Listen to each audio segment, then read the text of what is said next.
Hello everyone, আমার last ভিডিওতে সবাইকে দেখিয়েছিলাম মেজদিয়া জামাইবাবুর 19তম অ্যানিভার্সারি। আর সেই দিনই সেলিব্রেট করা হয়েছিল মেজদিয়া জামাইবাবুর একমাত্র ছেলে শুভ। ওর 19তম না 18তম জন্মদিন। তো আমরা যেহেতু সবাই ছিলাম আর আমাদের অনেক বছর দেখা হয়নি। আমার বেবি হলো, তারপর আমার দাদার বেবি হলো। এদের দুটো পুচকুর জন্য তো আমাদের প্রায় 2-3 বছর দেখা হয় না। সেই কারণে তো আমার মেয়ের অন্নপ্রাশনে দেখা হওয়ার কথা ছিল, সেটাও ক্যান্সেল হয়ে গেল আমার কাকিমার শাশুড়ি মারা যাওয়াতে। দেন জামাইবাবু সব কিছু ঠিকঠাক করলো জামাইবাবুর বাড়িতে, যাতে এরকম একটা অনুষ্ঠানে আমরা সবাই মিলে আসি। জামাইবাবুর বাড়িতেও সেম ওরকম, জামাইবাবুর কোনো কেউ মারা যায়। দেন আবার ফের পরের সপ্তাহে জামাইবাবু সেই সবটা অ্যারেঞ্জ করে আবার আমাদেরকে বলে, এবং আমরা পরের সপ্তাহে আবার আসি, যাতে সবাই একটা ছোট্ট করে গেট টুগেদার পার্টি করতে পারি। সবাই অনেক দিন পর দেখা সাক্ষাৎ করতে পারি। মানে বাড়ি থেকে সবাই জাস্ট বোরিং হয়ে যাচ্ছিলাম।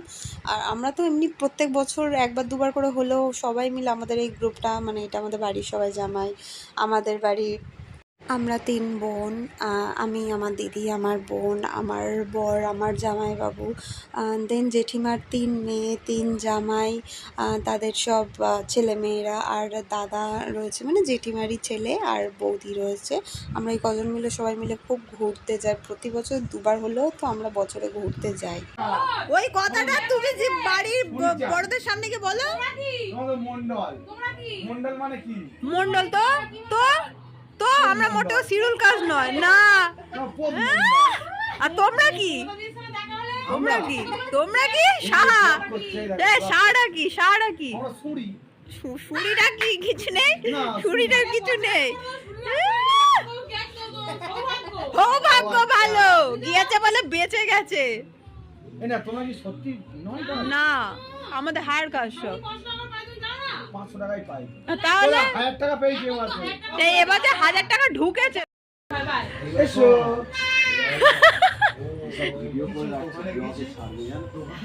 ছাড়বো এগুলো। আমাদের সন্ধ্যেবেলা বসে বসে সব আলোচনা হচ্ছে। আমার জামাইবাবু বলছে তোমরা সব সিরিয়াল কাস্ট, তোমাদের টাইটেল মন্ডল। তা আমরা বলছি কোথায় আমাদের মন্ডল টাইটেল হতে পারে, বাট আমরা কেউ সিরিয়াল কাস্ট না, আমরা সব হায়ার কাস্ট। বলছে কেন তোমরা 1000 টাকা করে পাও না? বলছে না, 1000 টাকা তো লক্ষ্মীর ভাণ্ডার এবার করা হলো, তার আগে তো সব 25 টাকা করে দিদিরা সব পেত। আমার এখনও হয়নি, আমি জাস্ট রিসেন্ট 25-এ পড়লাম, সেই কারণে। আর এখানে মানে জামাইবাবু আর দিদি শুধু পোজ দিয়ে যাচ্ছে। মানে আমার বর তো ওদের শুধু 500 টাকা করে পোজ দেখাচ্ছে, ওরা পোজ দিয়ে যাচ্ছে, আর বাবাই শুধু ফটো তুলেই যাচ্ছে। আর মেজদি হেসে হেসে পাগল হয়ে যাচ্ছে। শুধু হাই গাইসই করবো। টনি যাচ্ছে ওর মেশোর সাথে, আর ওর মেশো বলছে যেন আমাকে দেখতে পাওয়া যায় পরে হাই গাইসে। একটু হাই গাইস বলে দাও। Hi guys.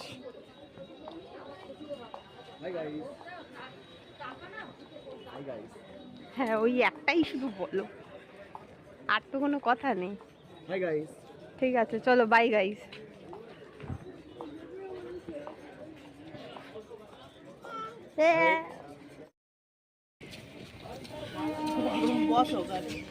আমার টাটা টাটা টাটা। 6টা বাজে, তাও এখন কত গরম।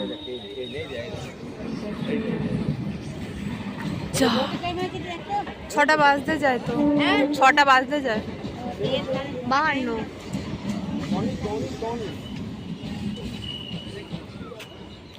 ওর নাম টনি নয়, ওর নাম টনি। ভগবান,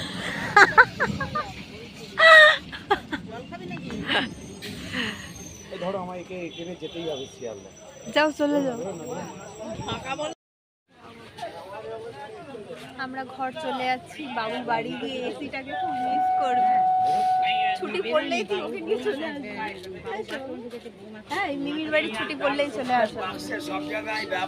আমাদের জন্য কাঁদবে রাখবে। তোমরা বাড়ি ঘুমাবে কি করে? বলে যাবে, রসে যাবে, দাগ হবে, কাপড় জামা নষ্ট হয়ে যাবে, সেটা বাবু লজ্জা পাচ্ছে, তোর মুখের রিঅ্যাকশন আর চেঞ্জ হচ্ছে। অরিজিনাল বেঙ্গল তুলছে না, তোর ভিডিও হচ্ছে তো। এই দামি কথা চুপ করে আছে। এটা টাং সুটকার বাক্স সব জায়গায় আব্দুল বেঙ্গলে নাকি আপনি করে কথা বল। আব্দুলের বাবা কি? আব্দুলের বাবার নাম আর এ হচ্ছে আমাদের মারুফা বেগম। না এর নাম হচ্ছে সোনা পারভিন বই।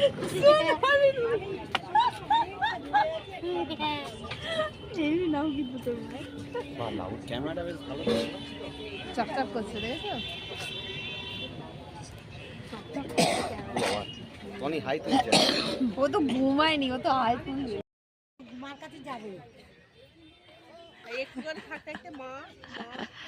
মা মা ছাড়া কিছু চেনে না। তুমি আর দিদি আর মা ছাড়া কিছু চেনে না। এবার আমি মুখে ঠাস করে একটা চড় মেরে দেবো।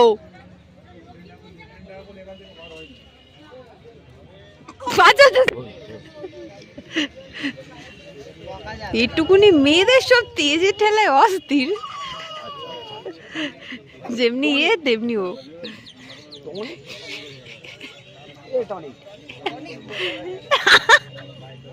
টনি কি বটে।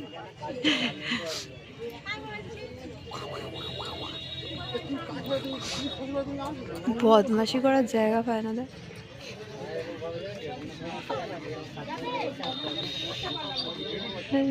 গাছ বাইছে সারা ট্রেনময় ওরকম করে আসার সময়।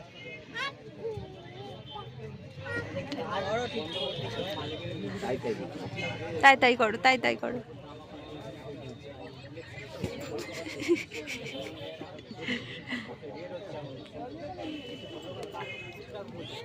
Tata tata tata tata tata tata tata tata. এই কিছু বলা যাবে না।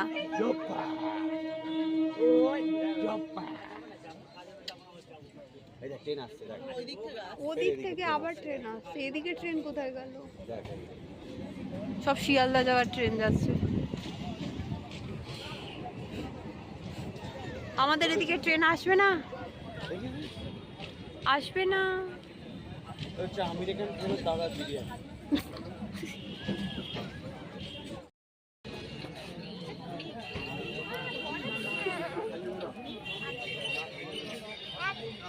বাবুর একটাই ভুল, তো এক নাগারে শুধু তাকেই রয়েছে। হাসবি ও হেসেই যাচ্ছে, তার কিছু করছে না।